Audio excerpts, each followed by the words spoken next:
ناظرین، یہ جو لوگ ہر وقت برسر منبر یزید کے قصیدے پڑھ رہے ہیں،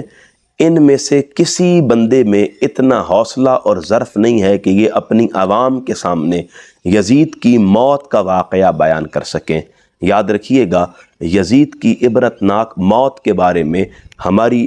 کتابوں میں مختلف روایات ملتی ہیں، لیکن اس میں ذرہ برابر بھی شک نہیں ہے کہ جب اس بدبخت نے واقع حرہ کو رونما کیا اور اس کی فوجیں بیت اللہ پر سنگ و آتش برسا رہی تھیں، عین اسی لمحے وہ تڑپ تڑپ کر واصل جہنم ہوا۔ باقی اس کی موت کس طرح ہوئی اس بارے میں مختلف روایات ملتی ہیں۔ بعض نے کہا کہ وہ شراب میں دھت گھوڑے سے گرا اور اس کی گردن کی ہڈی ٹوٹ گئی۔ بعض نے کہا کہ وہ اپنی بندری کے پیچھے دوڑتے ہوئے گر کر مر گیا۔ بعض نے کہا کہ اسے درد کلنج ہوا، جس کے سبب وہ چیخ چیخ کر نہایت بری موت مرا ہے۔ امام بلازری اپنی کتاب انصاب الاشراف میں لکھتے ہیں، ان سبب وفات یزید انہ حمل قردہ علی الاتان وہو سکران ثم رکض خلفہا فسقط فاندقت عنقہ او انقطع فی جوفہ شیء۔ آپ فرماتے ہیں یزید کی موت کا سبب یہ تھا کہ اس نے اپنے بندر کو گدی پر بٹھایا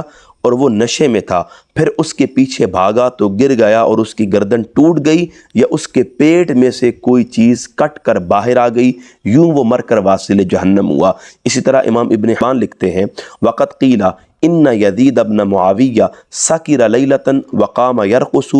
فسقط علی رأسہ وتناثر دماغہ فمات۔ یہ بھی کہا گیا ہے کہ یزید بن معاویہ ایک رات نشے میں دھت ہو کر مسلسل ناچتا رہا، پھر وہ اپنے سر کے بل گرا، جس سے اس بدبخت کا دماغ نکل کر بکھر گیا اور وہ مر گیا۔ اس طرح کے مختلف اقوال آپ کو ملیں گے۔ ابن حبان ہیں، ابن حزم ظاہری ہیں، ابن جوزی ہیں، اس طرح امام بلازری ہیں، ابن اسیر ہیں، ابن کثیر ہیں، امام جلال الدین سیوطی ہیں،